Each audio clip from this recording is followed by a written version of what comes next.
कौमी सलामती कमेटी का इजलास जारी। अस्करी हुकाम के सिक्योरिटी सूरत हाल पर ब्रीफिंग। दहशतगर्दी की हालिया लहर और मौशत की दरगर्दों सूरत हाल पर कौमी सलामती कमेटी का अहम इजलास। कौमी सलामती कमेटी का इजलास वज़ीर आज़म शहबाज शरीफ की ज़ेर सदारत वज़ीर आज़म हाउस में हुआ, जिसमें मुसल्लह फ़ौज के सरबराहान और वफाकी वज़ीर भी शरीक हुए। इजलास में वज़ीर ख़ारजा बिलावल भुट्टो ज़रदारी, वज़ीर दाखिला राना सनाउल्लाह, वज़ीर ख़जाना इसहाक़ डार, वज़ीर दिफ़ा ख्वाजा आसिफ और army chief general Asim Munir वज़ीर आज़म भी शरीक हुए। अस्करी हुकाम की जानिब से कौमी सलामती कमेटी को मुल्क की मजमूई सूरत हाल पर ब्रीफिंग दी गई, जबकि इजलास में दहशतगर्दी की हालिया लहर में शहीद होने वालों के लिए दुआए मग़फ़िरत भी की गई। याद रहे कि गुज़श्ता रोज़ वज़ीर आज़म शहबाज शरीफ से army chief general Asim Munir ने भी मुलाकात की थी, जिसमें मुल्क की सिक्योरिटी सूरत हाल पर तबादला ख्याल किया गया। पीबीसी ने दरामदी ईंधन का इस्तेमाल कम और हफ्ते में 3 दिन घर से काम की तजवीज़ दे दी। कराची में पाकिस्तान बिजनेस कौंसिल ने फौरी तौर पर दरामदी ईंधन का इस्तेमाल कम करने और हफ्ते में 3 रोज़ घर से काम करने की तजवीज़ दी है।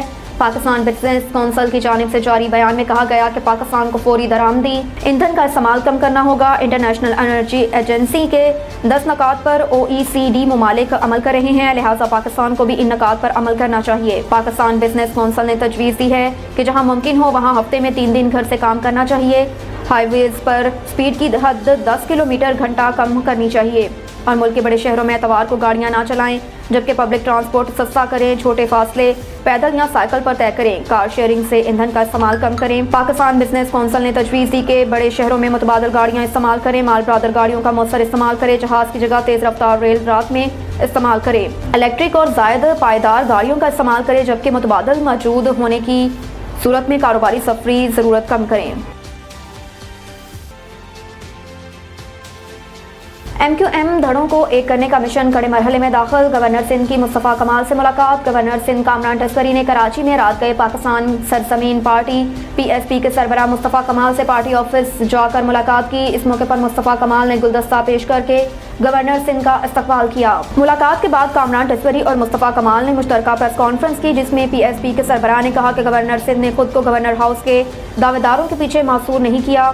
मुस्तफ़ा कमाल बोले कि गवर्नर को भाई कहा है और वो जिसे भाई कहते हैं फिर उसे निभाया भी जाता है। उनका कहना था कि मेरी मुलाकातें सिर्फ MQM के नामजद गवर्नर ही से हुई हैं। MQM रहनुमाओं से खलूत या जलूत में मुलाकातें नहीं हुई। दूसरी जानिब गवर्नर सिंध ने कहा कि इस्तकबाल पर पाक सरजमीन पार्टी के कारकुनान का शुक्रिया अदा करता हूँ। मुस्तफ़ा कमाल भाई और अनीस कायम खानी भाई की क़यादत में PSP शहर के मसाइल पर आवाज़ उठा रही है। कामरान तस्वरी का कहना है कि PSP क़यादत दिल से चाहती है कि मुल्क में अच्छा निज़ाम इंसाफ के साथ कायम हो। मैं हमेशा से उनके जज्बात की कदर करता हूँ। कराची सबका दोस्त है। बड़े अरसे से मुझे इस शहर का कोई मसीहा नजर नहीं आया। हमें खुद मसाइल को हल करना पड़ेगा। उन्होंने कहा कि इस शहर को और यहाँ के रहने वालों को किस बात की सजा दी जा रही है। दूसरी जानिब हम एक दूसरे की टांगे खींचने में लगे हैं, एक दूसरे को ठीक करने में लगे गए हैं, शहर को ठीक नहीं कर रहे।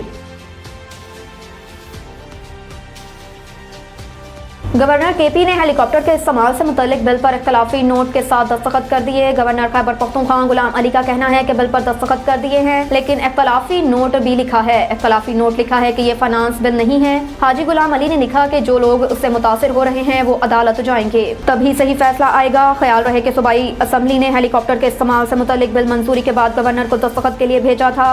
गवर्नर KP ने दस्तखत किए बगैर बिल पर एतराज़ात लगाकर वापस स्पीकर खैबर पख्तूनख्वा असम्बली को भेज दिया था। स्पीकर ने गवर्नर को उनके इख्तियारात के हवाले से बिल पर अपना नोट लिखकर वापस भेजा था, जिसमें कहा गया था कि सूबाई असम्बली से मंजूर बिल के तहत 2008 से हेलीकॉप्टर के इस्तेमाल को कानूनी तहफ़्फ़ुज़ दिया गया है।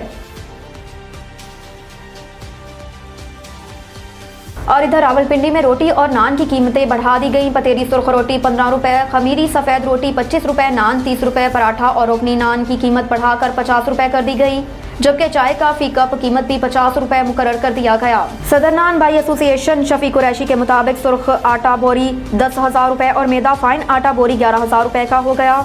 शफी कुरैशी का कहना है कि महंगा आटा और मैदा खरीद कर सस्ती रोटी और नान नहीं दे सकते। रोटी और नान कीमतों में इजाफा आज जुमे से लागू होगा। लाहौर इंसामिया का नान रोटी की कीमत बढ़ाने की इजाज़त देने से इनकार। ज़राए के मुताबिक नान भाई एसोसिएशन ने नान और रोटी की कीमत में इजाफे के लिए दरख्वास्त दी थी। तंदूर मालकान नान की कीमत 35 रुपए और रोटी की कीमत 25 रुपए मुकर्रर करना चाहते थे। तंदूर मालकान का कहना है कि आटे का 15 किलो वाला थैला 1900 रुपए का हो गया, जबकि फाइन आटे की बोरी का रेट 10,800 रुपए हो गया। तंदूर मालकान का मौक़िफ़ है कि आटा महंगा होने से नान और रोटी मौजूदा कीमत पर फरोख्त नहीं कर सकते। लिहाजा कीमत बढ़ाने की इजाज़त दी जाए। ज़राए का बताना है कि लाहौर की इंतज़ामिया ने तंदूर मालकान को नान और रोटी की कीमत बढ़ाने की इजाज़त देने से इनकार कर दिया, जबकि ज़िले इंतज़ामिया की जानिब से कीमत में इजाफे की इजाज़त ना देने पर नान बाई एसोसिएशन ने इजलास बुला लिया। ज़राए का कहना है कि नान बाई एसोसिएशन के इजलास में नान और रोटी की कीमत बढ़ाने पर गौर किया जाएगा।